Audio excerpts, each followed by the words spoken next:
What's up, guys? Thanks for being here with me today. Um, there's a couple of things I want to talk about that I think the news is not telling people, and I think they make it too complicated to actually understand what's going on and what's actually happening. Um, I want to touch on a couple of topics. I want to touch on where we are, like at 50,000 feet globally, and then how it affects you at your level, and then potentially some,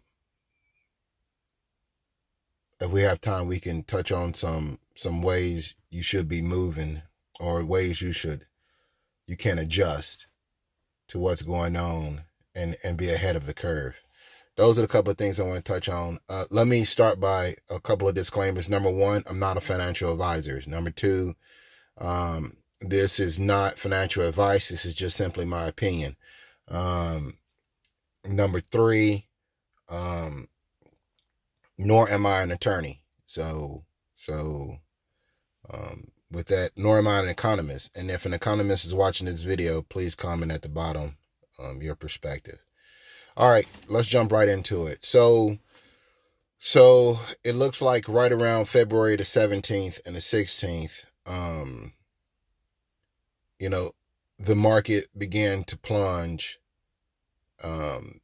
Today, it's down in the 19,000 range. What does that mean for us? Can we get back to 30,000? How did the market get up to 30,000?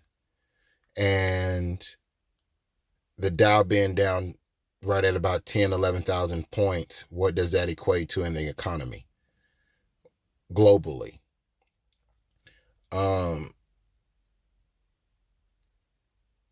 My thoughts are kind of scrambled, so just follow with me. So let's touch on what it means with the market being down where it is. In the last 3 weeks, globally, the world has seen a loss of over $27 trillion. That's what that means. Globally, there has been a loss of more than $27 trillion. Okay? You have heard terms being used like credit markets. We're trying to stabilize credit markets.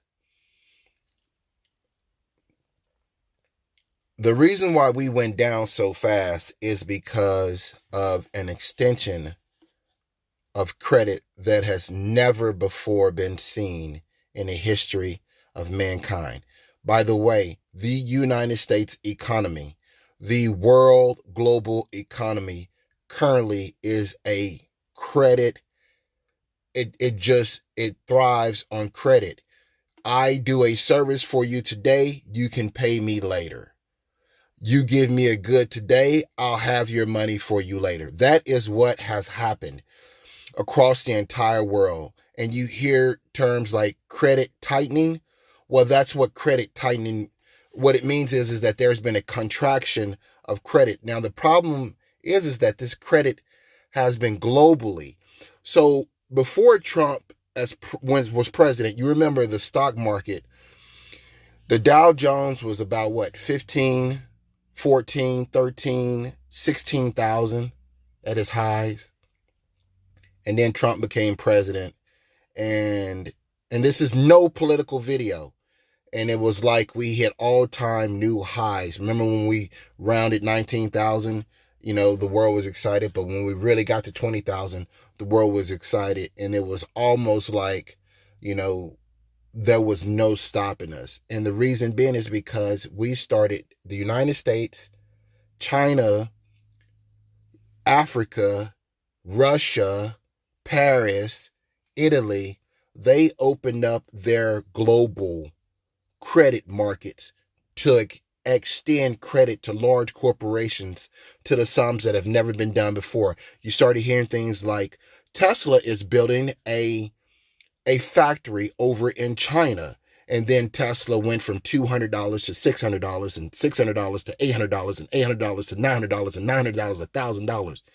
Then you're hearing things like Apple is making a factory in China. And all of these countries started trading amongst each other with credit to sums that had never been seen before. That's the reason why it took so long. The stock market has been around for a long time, almost 100 years, if not 100 years. And the stock market had never gone up so high. But then it took, just since 2016, the stock market went from 16,000 to 30,000. How did the stock market gain so much momentum, so much power to just blow past 20,000, blow past 22,000, blow past 25,000, and touch almost 30,000? Well, it was because credit. Now, here's the problem. When this virus hit,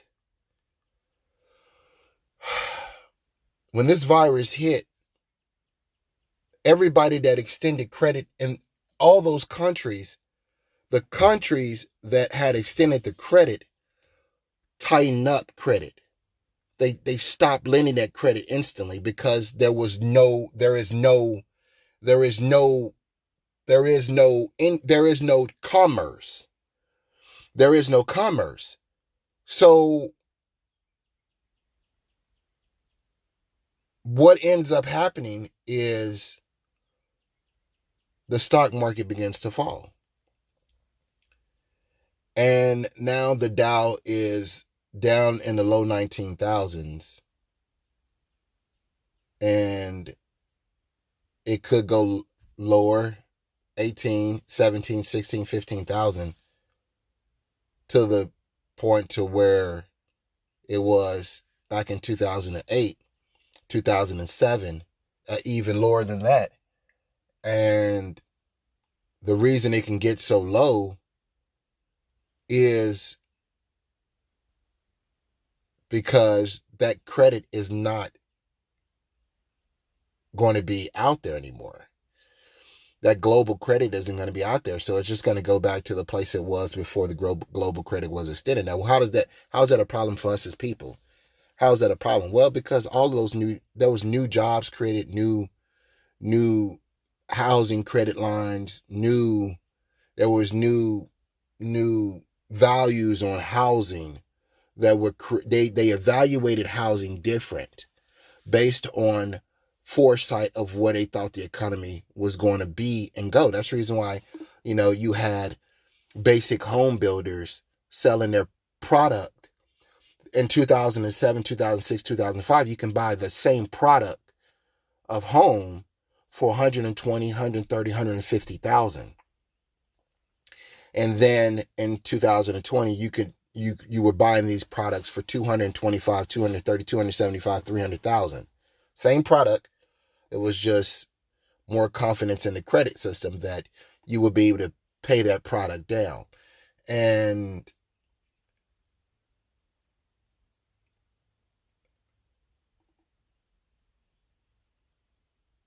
the concern is that with the tightening of the credit, and if we don't get a hold of this virus and where we are with this virus, more damage will be done to small businesses and medium-sized businesses. That, let me back up for a second. Let me just say what's on my mind. What's really on my mind.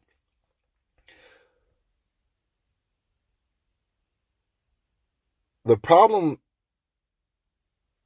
is that because we were about to bust through 30,000, the Dow 30,000 that everyone knew about, because we were going to go through 30,000, the credit markets, the global and domestic credit markets, big companies, big corporations, they were positioning themselves to prepare to touch 50,000.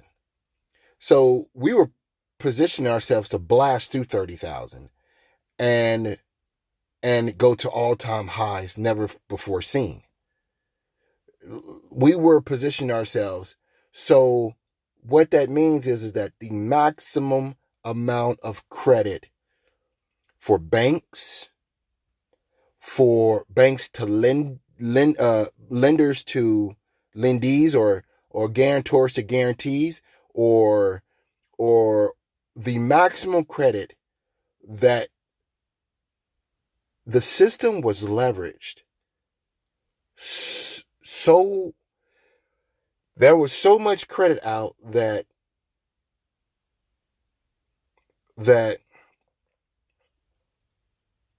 if we don't get a hold of this problem globally, it could make 2008 look like small potatoes. So hopefully we get a hold on this credit market. This is part one. There'll be a part two, but hopefully we get a hold on this credit market and this virus. They say that the virus, part two is going to detail some things you can be doing to really put yourself in a optimal position coming out of this in the next few months, if it's just a few months, especially because understand that the virus and the results of the virus and the peak of the virus won't really hit for, they're estimating 2 more weeks. So, the maximum damage won't really show for another 2 weeks. You got to understand the market is going to react on that. So anyone who have 401ks and retirement accounts, the worst is still yet to come. At 27 trillion is reflected in those retirement accounts. So I can, that's just devastating information, but it could get worse. It could get a lot worse. But understand that there's a lot of opportunity. There's a lot of opportunity to be had in ways that has never, in ways that it's been since 2008 before this opportunity, since opportunity like this had presented itself. And some of these opportunities are going to be greater than that. So stay tuned to part two, and we can touch on some opportunities, especially if your 401k has been 50% today of what it was 10 years ago. It took 10 years. You got to remember, it took since 2008 for the market to get to 30. Like in 3 weeks, 12 years of market gains have been wiped out. In 3 weeks. 3 weeks. It took 3 weeks to wipe out 12 years of gains. 3 weeks. That's really, really sad. So stay tuned to part two, and hopefully we can touch on some positioning where you can position yourself to really come out of this thing ahead, and could potentially put you in financial freedom. Yeah, stay tuned. Thanks for watching. Just a rant.